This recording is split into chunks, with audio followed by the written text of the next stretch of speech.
Welcome to the Regulation Podcast from the Institute of Regulation. My name is Marcial Boo, Chair of the Institute and a regulator myself. This month's podcast introduces the concept of regulatory stewardship. It's already familiar to many working in regulation in Australia and New Zealand, but less so in Europe. And our two speakers will help us to understand what it is and why it's important, and what regulators in the UK and Ireland can learn from regulatory stewardship in the Southern Hemisphere. So let's introduce them.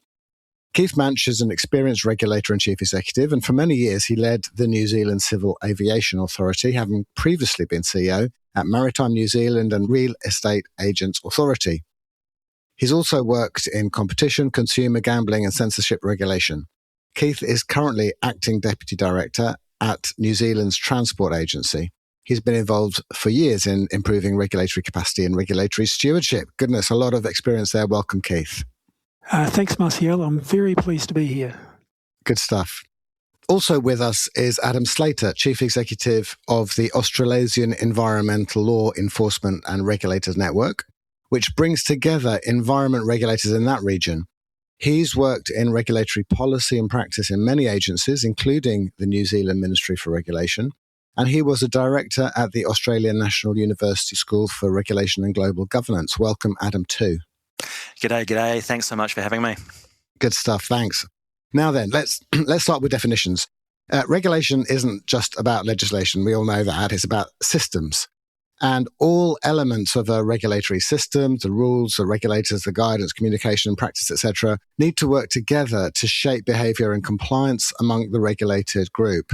The New Zealand government says it's responsible for around 267, I think, regulatory systems. And I don't know how many there are in the UK. So that's regulatory systems. And then we have regulatory stewardship. The New Zealand Ministry for Regulation defines this as, quote, the governance, monitoring and care of regulatory systems so that all parts work together to achieve policy goals effectively, proportionately and fairly. So that's the definition that I've got. Keith, starting with you, would you say that's a good definition of regulatory stewardship for someone new to the concept? Yeah, I think at a high level it's fine. I'd add something to the end of it, like over time, to introduce an aspirational sense of looking to the future, and also to emphasise the importance of regulation and drawing on Kerry Coglianese here, both as a noun and a verb. That is, the regulatory policy and the regulatory practice evolved to be capable of dealing with today's challenges and opportunities, but are constantly evolving to deal with tomorrow's as well. Okay, so you're thinking about regulatory system, but also how it's maintained over time. Adam, if you were explaining regulatory stewardship to somebody new to the concept, how would you go about doing it? Yeah, I really like the idea of thinking about stewardship as being a bit like an orchestra. You know, every player needs to be excellent in their own right, but to create a symphony, you really all need to work together, and they need conductors, leaders that can hold the whole picture while individual musicians focus on their part within that picture. So I think that's a nice way of summarising it up. That's a lovely analogy, actually, because different music needs different players playing different parts. So in different regulatory systems, I imagine, there are some components of that regulatory system that become more important. If you're regulating, say, economists, accountants, say, or you're regulating civil aviation.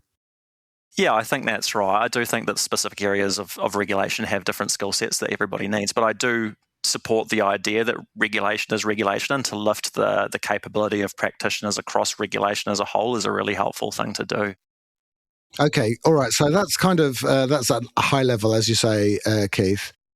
So sticking with you, Adam, we've talked about some definitions, but let's move into the practice then. So how has regulatory stewardship as a concept worked in practice? Maybe you can give us some examples from Australia. Look, I might give you a New Zealand example if that's okay. So there's a body of water called the Hauraki Gulf in Auckland. It's enormous in recreational, cultural, commercial significance. Multiple multi-iwi have profound connections to it. But over successive years, it's been badly degraded. Everybody connected to it has memories of what it used to be. One of the key challenges is that you can't fix the Gulf through any one regulatory system or intervention. It spans fisheries, it spans marine protection, biosecurity, whatnot, right? multiple agencies and multiple regimes. So pulling one lever is not going to work. You're going to have to work the whole system together. One of the things that we developed as part of that work was a suite of ecosystem indicators to inform the success of the regulatory interventions that we were doing. So we did that in genuine collaboration with the communities that the system served. So iwi, commercial fishers, recreational users, a really broad range of people. And those indicators measured different aspects of the Gulf's health and enabled reporting back to the community in language that was relevant and was valuable to them. But those indicators also fed back into the ongoing work and enabled continuing adjustment of the delivery. You carry out the intervention, you assess how it's landing, and you continually adjust. And I think that constant tinkering, as well as that future foresight part of regulatory stewardship, that's really important. That's regulatory stewardship in practice. But I'd emphasise the point of I really see being able to demonstrate the value of regulation back to communities is itself an important part of stewardship. So regulation needs public support to maintain a social licence. And so I think the ecosystem indicators served a dual purpose. They told us whether we were on track, but they also told the public whether their environment was improving. So I think that's a really key thing. Okay, all right, that's really, really helpful. So you're looking broad, but you're also focusing on individual elements at the same time, and you're also finding a way to tell the public, who obviously are beneficiaries of regulatory systems, that the regulation is working in practice as well. So, sorry, Adam. I was just going to say, yeah, that's right. Okay, cool, good. Oh, well, I'm following you then. So Keith, obviously, you've run lots of regulators. So how have you put this kind of regulatory stewardship theory into practice yourself? Well, I'll start with an example that's probably got some similarities to Adam's at the sort of operation, in some ways, the operational level of stewardship relating to the system for ensuring safety in the port and harbour environment while I was at Maritime New Zealand. There are, of course, legal requirements in the Maritime Transport Act and in maritime rules that apply to that environment. But since 2004, there's been an enhanced focus on it because of the risk. And as people appreciate in New Zealand, ports, harbour environments are critical to New Zealand, both in sort of social and economic terms, domestically, internationally, connection, that kind of thing. And there's a lot of risks and there's a lot of complexity in that environment. There's a number of parties involved. There's the national regulator. There is regional government through their harbour masters. There are port companies and there are commercial and recreational maritime organisations. The Code of Practice sets standards that, if you like, sit on top of the law and the relevant rules. And it was put in place in 2004, but it wasn't particularly working well in 2016. So we refreshed the approach to it with a thorough environmental scan, literally somebody going up and down the country, speaking to all of the relevant parties, understanding the issues, and drawing out the themes that needed to be addressed to improve safety over time. Then we put in place a steering group for the code, so a tripartite one between regional councils, port companies, and Maritime New Zealand. We developed working groups for all of the different elements of safety in that environment. We developed a peer review process involving people from across the network to go and assess each other's code responses. And we created annual and more regular information sharing sessions where we could all understand what was happening, how things were developing, what changes and improvements were required. And then in more recent years, there's been a commitment to this active stewardship through a 4-yearly recommitment to an MOU that binds it all. And then in 2026, this year, there's been a complete refresh. This is obviously past my time at Maritime, but that's also perhaps an indication that this is a lasting and established part of the environment, if you like. And that reflects the collective experience, the expertise, and the dedication of the whole community of people to manage safety in this very important area. Fantastic. Okay, so I'm hearing so a lovely example there, Keith, of how you've worked with partners to improve a system, obviously, over time, and that you've come back to it and you've looked at it again just to check that it's still working effectively. And these are the components of good regulation, obviously, and you're conceptualizing that as regulatory stewardship. Yeah, that's right. If I can touch on also, I mean, I've been thinking about this in the context of sort of a strategic, operational, tactical framework. So if you think about stewardship at the strategic level, it's about a system, which is a thing of many parts, as we've discussed. But perhaps in New Zealand, the Ministry for Regulations release just a day or so ago about the mapping the whole 267 odd regulators up and down the government systems and looking at how everything works together and looking through the lens, for example, of a regulated party and all of the different things that impact on them, is I'd say a version of a contribution to a strategic kind of stewardship activity. Adam and I have talked about what I would class as operational stewardship. And then the tactical level might include picking up on issues with a particular law or rules or element of practice and capability and addressing that. I think the difference between what, we might all say, well, hang on, we've always done that, is that when you introduce the stewardship concept and you understand it as a kind of a mindset and a practice and a daily way of thinking about your system as a whole, you put yourself in the position to be proactive and anticipatory rather than reactive and restorative, if you like, and responding to failure. You're actually heading that off at the pass. It's a bit like a vaccination, right? It might not prevent regulatory failure, but hopefully it will reduce the incidence of it and the impact of it. Yeah. Well, I really like it. I have to say. And it's a lovely model and it's a good way of thinking, I think. So you mentioned about preventing regulatory failure or trying to mitigate against that. But before I come onto that, I just want to come back to you, Adam, and pick up on something that you said earlier on about explaining regulatory stewardship to the people who are beneficiaries of regulation, the consumers, the users of public services and taxpayers more generally. So before I come back to preventing failure and problems maybe, just explain, Adam, how, if at all, the concept of regulatory stewardship helps you to explain the benefits of regulation to people. Well, I mean, I'd link back to the Hauraki golf example. It's about regulation comes down to you trying to solve a problem definition, right? And that problem definition is developed in conjunction with the communities for which it is relevant to. And so we go out and we do our stakeholder engagement, we develop these policy processes and everything like that. And then you implement it, and then you have to be able to go back and describe to the community what is happening.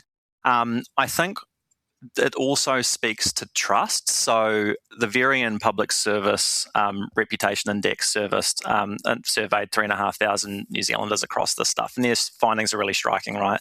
So agencies that are perceived as independent and expert-led scored significantly higher on that public reputation than those that are seen as politically controlled. And I think that neutrality is really essential for public trust, and without that trust, you don't get voluntary compliance, you get resistance. And I think that feeds into giving people, giving ammunition to those that want to frame regulation as red tape rather than as being a force for good. And that's something that really makes the stewardship task harder. I hope that answered the question okay, Marcial. Yeah. Well, thank you, Adam. It was just an interesting aside that you made, and I know that a lot of people working in regulation can struggle sometimes to explain to people what regulation is and why it's beneficial, because the narrative, obviously, often the political narrative is about burdens and red tape and administration and all of that kind of thing. So Keith, coming back to you now, because you talked about obviously, failure is preventing failure, mitigating against failure, identifying risk. It's all kind of core to regulatory activity.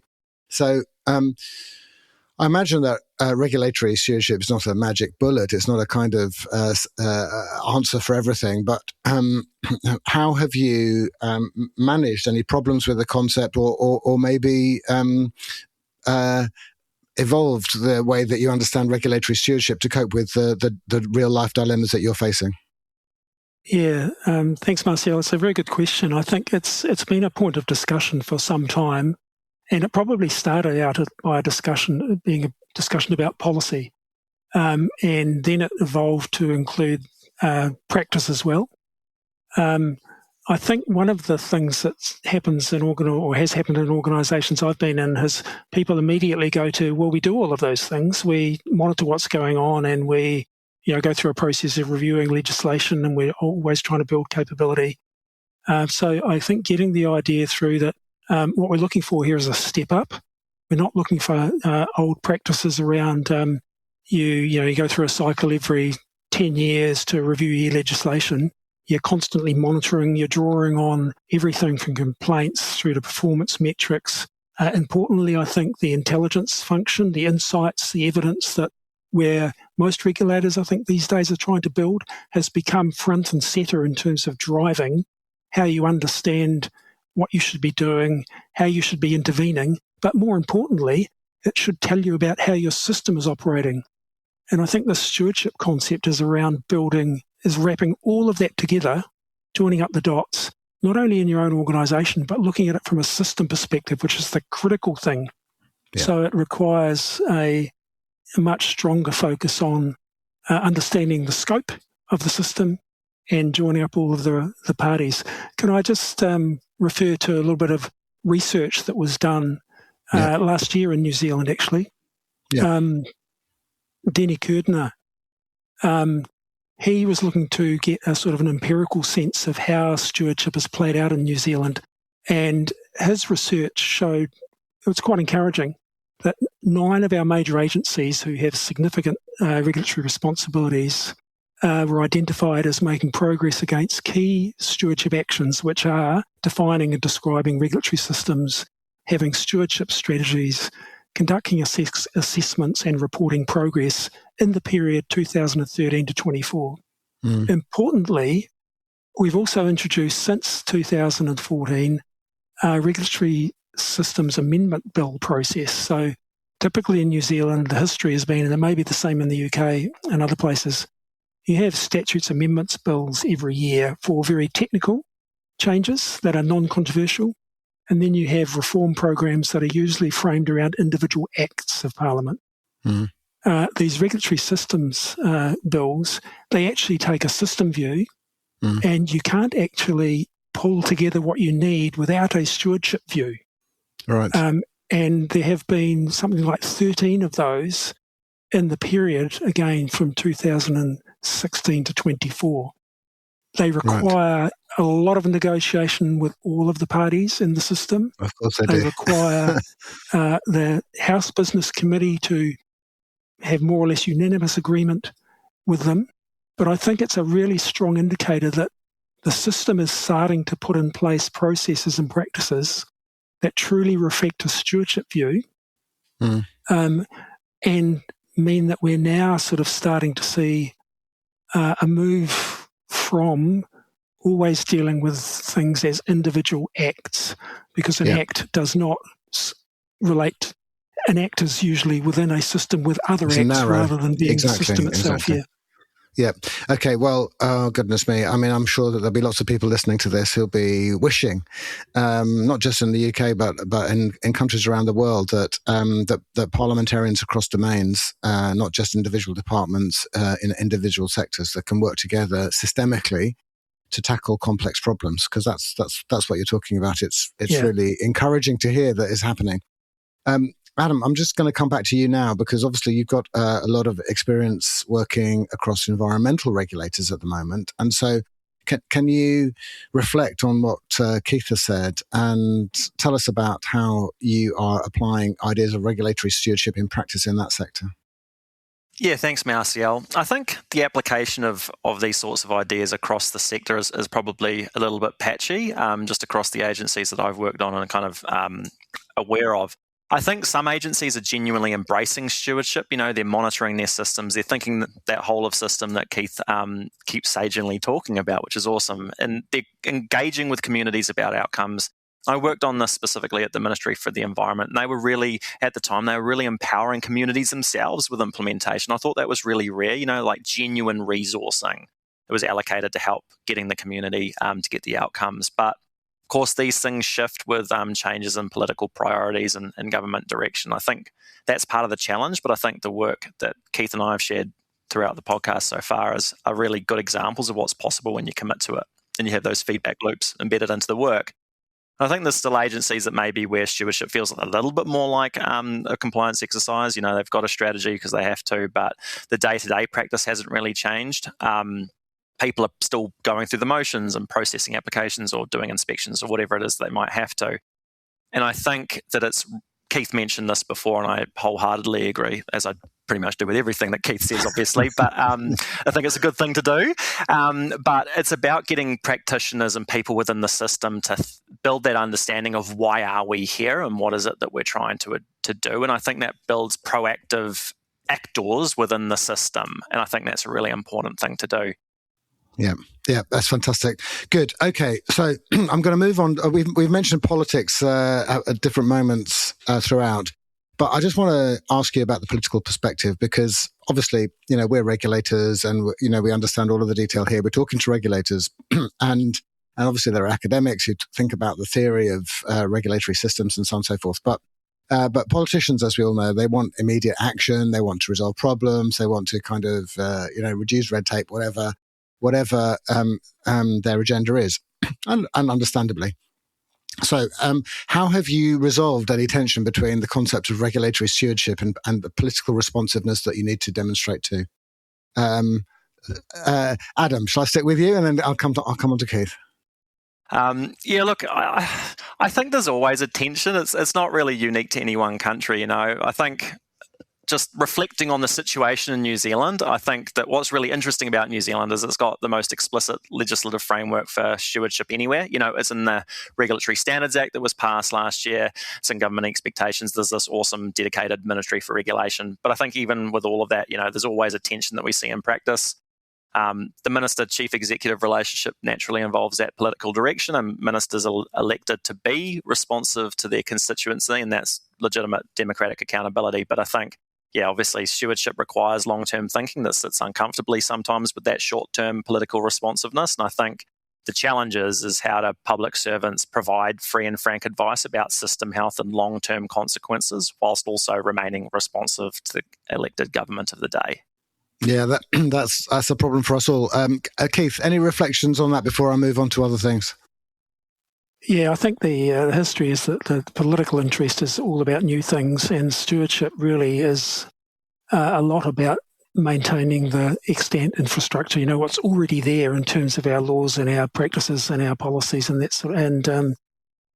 So yes, it's very hard to get time with politicians around this and with ministers, and I think that will always be the case.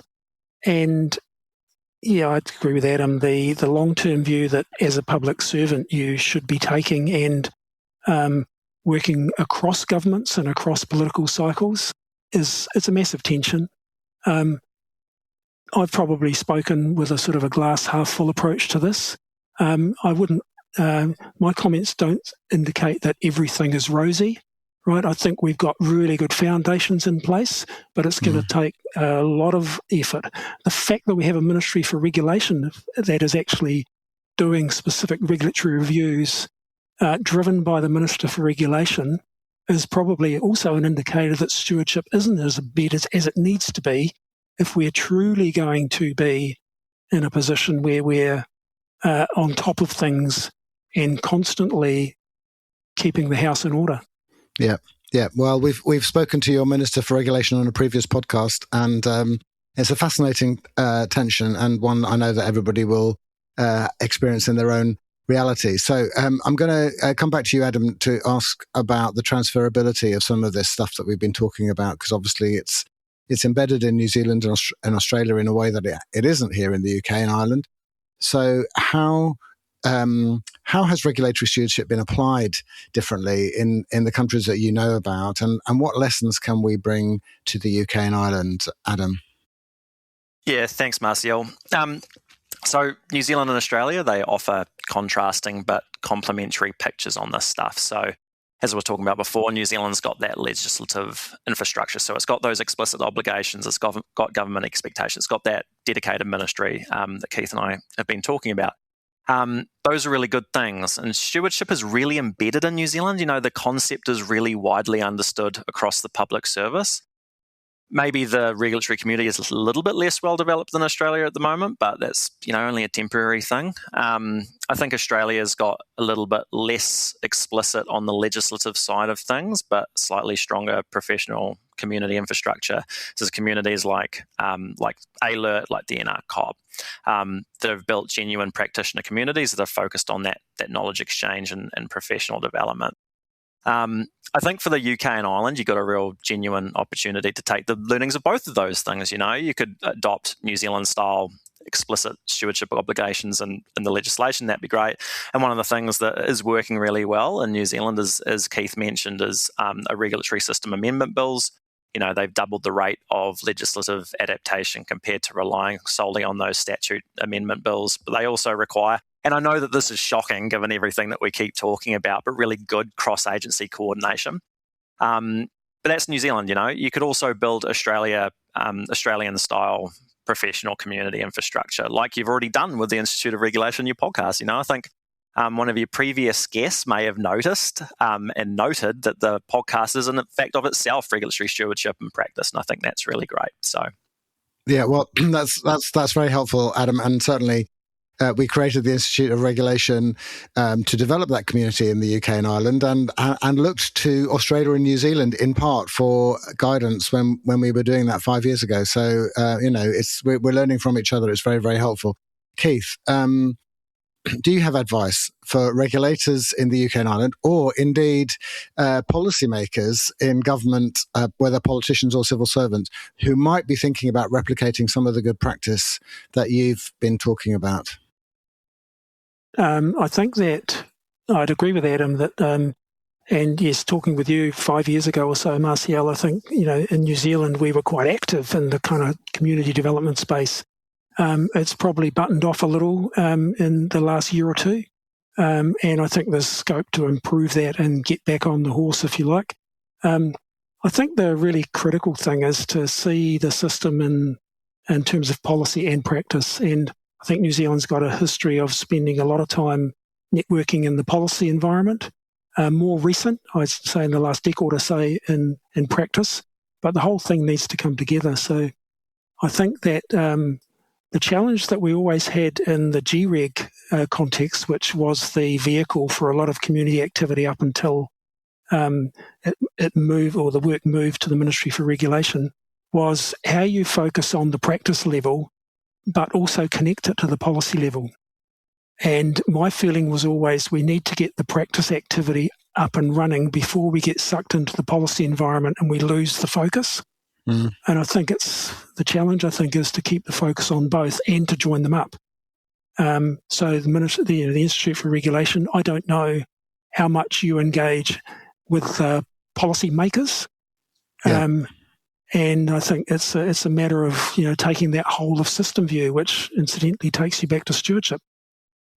Yes, exactly. Well, the Institute of Regulation, we've got almost 100 members now, and we do engage with policymakers, and indeed we're having podcasts with politicians as well. But what you've both been talking about throughout this podcast is about a system, obviously, and a system has many, many components. And to make a system work effectively, you've got to cover all of these bases at the same time and look at all of these different things that are working in concert, and make sure that just the individual, like coming back to the very beginning, Adam, your analogy with the orchestra, that every single instrument is tuned, but also that they're all playing the same note, or rather they're playing the same score at the same time, and that it all sounds beautiful to the audience. I mean, that's a difficult thing to do. It's a constant challenge, isn't it? Because society evolves, economies evolve, geopolitics evolves, and regulation needs to evolve with it. So complex stuff, but very, very important. So I'd just like you to end by looking to the future and maybe giving us some ideas about how things need to evolve and how the principles of regulatory stewardship can support the better regulation of the future. Let me start with you, Adam. Yeah, thanks, Marcial. I think, regulatory stewardship is here to stay, because I think the underlying need is only getting more urgent. As you've mentioned, systems are getting more complex. They cross boundaries. They've got multiple actors, and they still require long-term thinking. And I think the literature is suggesting that regulatory stewardship is becoming more embedded and it's surviving across political cycles, which is awesome. I think is really critical to making sure that regulatory stewardship endures, as I mentioned earlier, is that public buy-in. I think if the public doesn't support regulation, doesn't understand what it's for, and doesn't see it as a force for good, then that social license erodes. And I think we're seeing that in some ways. I think the narrative that less regulation is better is gaining grounds in ways that are maybe a little bit concerning to me. But I think if we can build genuine understanding with the public on what good regulation achieves, and I think we give ourselves more space to practice stewardship properly. I think that we also need to get much better at helping regulators understand the purpose of the system that they're operating within, not just the rules and the processes, but again, coming back to the reason, the why we all exist and what it is that we're doing this for and what success looks like. I think most regulatory training focuses on what to do and how to do it, and very little of it asks why. And I think without that why, you get practitioners who follow process but don't exercise judgment. They might measure activity, but they can't say whether things are getting better. I think that concept of stewardship, that intimate, that ongoing care of systems is valuable assets. That's really fundamental. I think it's part of the public service tradition in New Zealand at this point. In Australia, I think it's only going to become more important as we go. And I think one last thing that I want to share is a whakatauki from New Zealand. So that's hawaka eka noa. And I think it speaks to the importance of collaboration and shared direction. So the reason I wanted to share that is that regulatory professionalism takes years to build. And I think as a broader community across several agencies and organisations and networks and countries, I think we really have the opportunity to create something really special and enduring that serves the needs of regulators for many years to come. And I think that's really exciting. And I think that's really buoying to imagine, what a large group of passionate people can do together. I won't use Simon Corden's definition of a large group of regulators. I think he calls them a wonk of regulators. I think it's self-empowering or something like that. But yeah, I think it's really cool and awesome to imagine. Yeah, well, a large group of passionate people. I mean, goodness, that's history has been changed for the better by people along those lines. So that's a lovely way to end. Adam, thank you very much. Finally, Keith, coming back to you, you've had a long professional life in regulatory roles and fantastic achievements. What would you say now, looking back, to younger regulators who are looking to replicate your success, build on achievements such as yours, and the concept of regulatory stewardship? What should they focus on? Yeah, thanks, Marcial. I think we need a intergenerational focus on this. So if we're talking about the new generation of younger regulators, if you like, many will start in specific functions. And I'd say that, pay attention to that and do it well, but look around, be curious, be tenacious, understand how the system that you work in operates end to end, pay attention to the legislation, understand the connections in the system, understand the connections between the operational functions and how they work together to deliver the outcome. Pay attention to how you can influence the things that don't work, again, with curiosity and tenacity, and take the opportunities to build on and around your day-to-day experience. And lastly, I'd say if there is a network or a community in your neighbourhood or in your country or your region, get involved in it, whether or not your organisation is part of it. Because I think this will only carry through and it will only move to maturity if the new generation of regulators is gripping it up and running with it. And I think, we've got the foundations in place in the way that Adam described them. And now it's for individual regulators to really put the effort in. Fantastic. Goodness me. Well, I obviously wholeheartedly endorse that, Keith. And I'm just really grateful to you both for your time and for sharing your insight and expertise. It's been a really interesting and I think important conversation that we all need to learn from. And it's not going to it's not going to go away, is it? All of these ideas and the challenges that we're facing. So thank you very much, both of you. Keith Manch, former Chief Executive of many New Zealand regulators, and Adam Slater, current Chief Executive of the Australasian Environmental Law Enforcement and Regulators Network. Thanks to you both. Much for us to think about. Thanks also to our sound engineer, Neil Bowerman of Bowerman Audio Production. And I hope that those of you listening to this podcast have found the discussion as interesting as I have and important. Do let your colleagues know if so. And tune into future episodes of this regulation podcast with me, Marcial Boo, where we will discuss other issues of interest to regulators. And there's more material and events on the Institute of Regulation's website, ioregulation.org. And in the meantime, good luck with your own regulatory challenges and stay in touch to help regulation wherever you are become the best it can. Goodbye.